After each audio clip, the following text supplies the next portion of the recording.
अस्सलाम वालेकुम। This is part 1 for lecture 8 और इसमें हम स्टडी करेंगे मेजर्स ऑफ सेंट्रल टेंडेंसी और measures of variability. So measures of central tendency पढ़ने से पहले हम कुछ टर्म्स को क्लियर कर देते हैं कि वो क्या होती हैं। मसलन यहाँ एक टर्म मेंशन हुई है डिस्ट्रीब्यूशन। तो डिस्ट्रीब्यूशन से मुराद ये है कि आपने एक क्लास के ऊपर कोई टेस्ट अप्लाई किया, बहुत सारे स्टूडेंट्स हैं उसमें और कह लें 31 स्टूडेंट्स हैं। तो आपके उस टेस्ट के जो आपके पास रिजल्ट्स आए, यानी हर एक स्टूडेंट का कोई एक स्कोर की शक्ल में आपके पास डाटा मौजूद है, ठीक है। तो ये जो पूरे 31 स्कोर्स हैं ये आपका जो है वो क्या है, ये आपकी डिस्ट्रीब्यूशन है। इसको डिस्ट्रीब्यूशन भी बोलते हैं और इसको डाटा भी बोलेंगे, ठीक है। तो जब भी ये वर्ड डिस्ट्रीब्यूशन या डाटा इस्तेमाल होगा तो आप इस वर्ड ये मीनिंग को याद रखिएगा। सो मेजर्स ऑफ सेंट्रल टेंडेंसी क्या है जी, कि ये होता है कि ये वो स्टैटिस्टिकल टेक्निक्स होती हैं जो हमें किसी भी डिस्ट्रीब्यूशन का जो कोई सेंट्रल पॉइंट या मिडल मोस्ट पॉइंट होता है उसके बारे में हमें इंडिकेशन दे देती हैं, ठीक है, कि ऑन एवरेज या दरमियाना स्कोर क्या आ रहा है इस डिस्ट्रीब्यूशन में।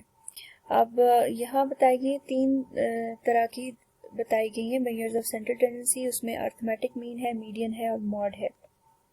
अर्थमेटिक मीन को जो है वो एक्स से रिप्रेजेंट किया जाता है, उसके ऊपर एक बार एक डैश की तरह की शेप लगाई जाती है और जिसको एक्स बार हम बोलते हैं। और ये असल में क्या होता है कि आप पूरे 31 स्कोर्स जो हैं उनका आप सम कर दें और divided by total number of scores यानी 31, ठीक है। Sum of all the scores divided by total number of scores. और जो ये सम होता है इसको सिग्मा का साइन होता है, ई की तरह का साइन होता है, उससे हम रिप्रेजेंट करते हैं। ये वाला चैप्टर आप अपनी जो कोहेरेंस वर्डली की बुक मैंने आपको गूगल क्लासरूम में सेंड की हुई है, आप उसको ओपन करके देखेंगे तो ये सारे फॉर्मूलाज और ये सारे साइंस आपको वहाँ लिखे हुए मिलेंगे। अदरवाइज स्टैटिस्टिक्स में आपने ये सारी चीज़ें लर्न की होंगी, you must be familiar with them.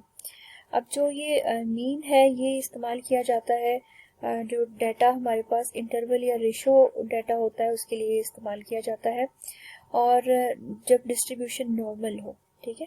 अब नॉर्मल डिस्ट्रीब्यूशन से क्या मुराद है, we will have to say something in detail about this topic in the coming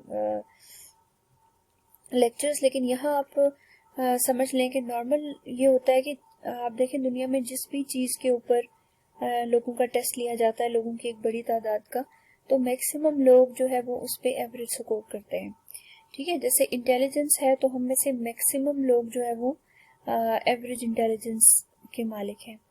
depression है तो मैक्सिमम लोगों का एवरेज या दरमियाना सा स्कोर आता है।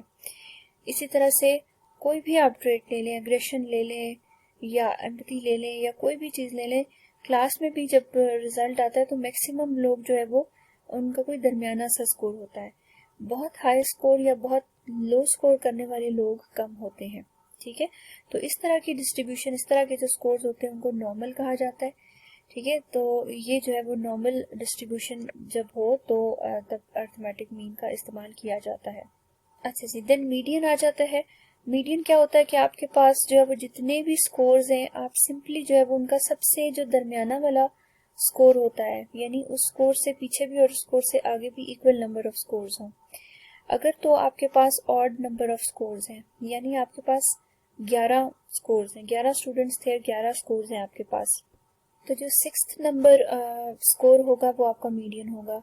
6th नंबर स्कोर से पहले भी 5 स्कोर और आ रहे हैं और इसके बाद भी 5 स्कोर्स आ रहे हैं।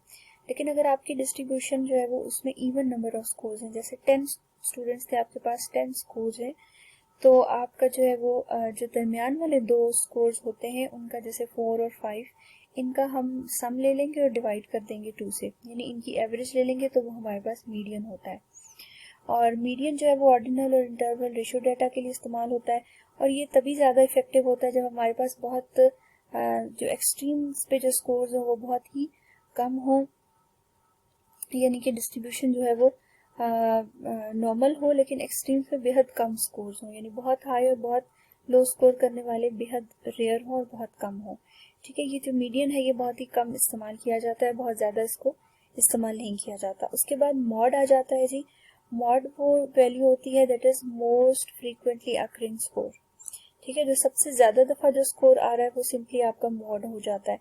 अब जैसे आपके पास मैंने कहा कि 31 स्टूडेंट्स थे, तो अब 31 स्टूडेंट्स में से 70 का स्कोर करने वाले अगर 18 लोग हैं तो हमारे पास मॉड जो है वो 18 होगा। सिंपली अगर इसी तरह 10 लोगों के स्कोर हैं आपके पास और उसमें 50 का स्कोर करने वाले 3 लोग हैं, और तो आप जो वो मोड जो है वो मोस्ट फ्रीक्वेंट वैल्यू इसमें होगी। अच्छा जी, उसके बाद बाई मॉडल डिस्ट्रीब्यूशन है। एक ही डिस्ट्रीब्यूशन के दो मॉड्स भी हो सकते हैं, ठीक है। यानी 18 का स्कोर और 15 का स्कोर दोनों जो है वो 5-5 स्टूडेंट्स के ये स्कोर्स आए हैं, ठीक है। 5 स्टूडेंट्स ने 18 किया, 5 ने ही 15 का स्कोर किया, तो ये दोनों जो है वो उस डिस्ट्रीब्यूशन के मॉड्स कहलाएंगे और इस तरह की डिस्ट्रीब्यूशन बाय मॉडल डिस्ट्रीब्यूशन कहलाती है।